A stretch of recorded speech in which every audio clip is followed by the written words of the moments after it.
Hello archaeologists and welcome to another weekly excavation. This week everything is starting to look a lot more like the real thing as we push towards our beta prototype playtest. Let's get into it. Over on the art side, this week Gonzalo focused on decorating the prototype with our awesome shader and lighting. Here's what he has to say. This week is a stressful one. We are submitting our demo for a cool opportunity that we'll share more about if we get into it. Fingers crossed. This means I've been doing my best to decorate the demo, temporarily. There's some assets still in production, some materials missing, and some overall things that need to be reworked. However, I'm making sure at least most of the vibe is in there. As you can see, it's still a work in progress. Wish us luck as the deadline is right around the corner. Also in art, a quick update from Renaud. He says, some of the models had topology errors that had to be solved in Blender. There was also the problem that the weighted displacement I developed in Blender wouldn't work in Unity because the shader graph doesn't read the vertex groups. The solution was to bake the groups into the vertex color. That way, the seams between the tiles wouldn't be noticed. Afterwards, I adapted a material shader with displacement to recreate the effect in Unity. After the wall tiles and column were imported and implemented in Unity, I started implementing the braziers I'd shown previously. These light features required a new material for the embers, which I created from the toon metal material with till oxides.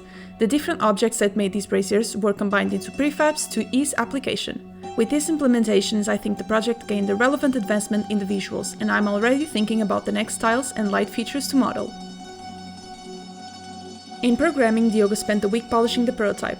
In his words, "What didn't I do this week?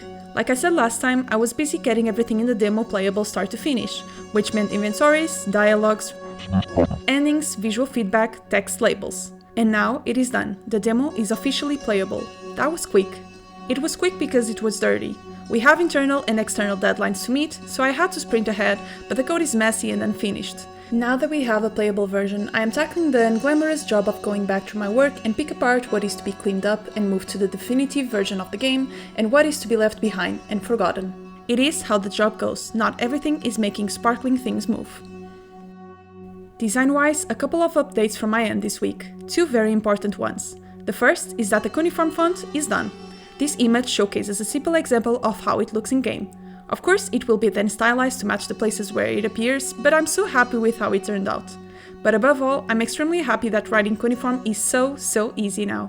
This means that we can go all out with the cuneiform synthesis from now on. For the second update, in the last playtest we had some people disappointed that there was no hidden lore in the gameplay prototype. Well, we fixed that. This prototype will not only contain some of the game's lore regarding the group of friends stuck in the ruins, but also the main lore behind said ruins. The latter, which was my focus for this week, will be given through cuneiform tablets, so if you manage to decipher the cuneiform in the prototype, which is not mandatory, you'll be able to uncover these secret pieces of lore. Unfortunately, I've only finished 2 out of 3 lore pieces, but I'm hoping to have it all done by next week. And that's all for this week, folks. The whole goal of the beta prototype is to create something close to an MVP, something that shows publishers and you, our dear archaeologists, what Buried Within Clay is really about. We don't have an official playtest date yet, but it's close, and everyone on our Discord will hear about it first. Link is below if you're interested. If you're enjoying the devlogs, a like and a subscribe go a long way. And as always, don't forget, an archaeologist never misses an expedition. See you next week.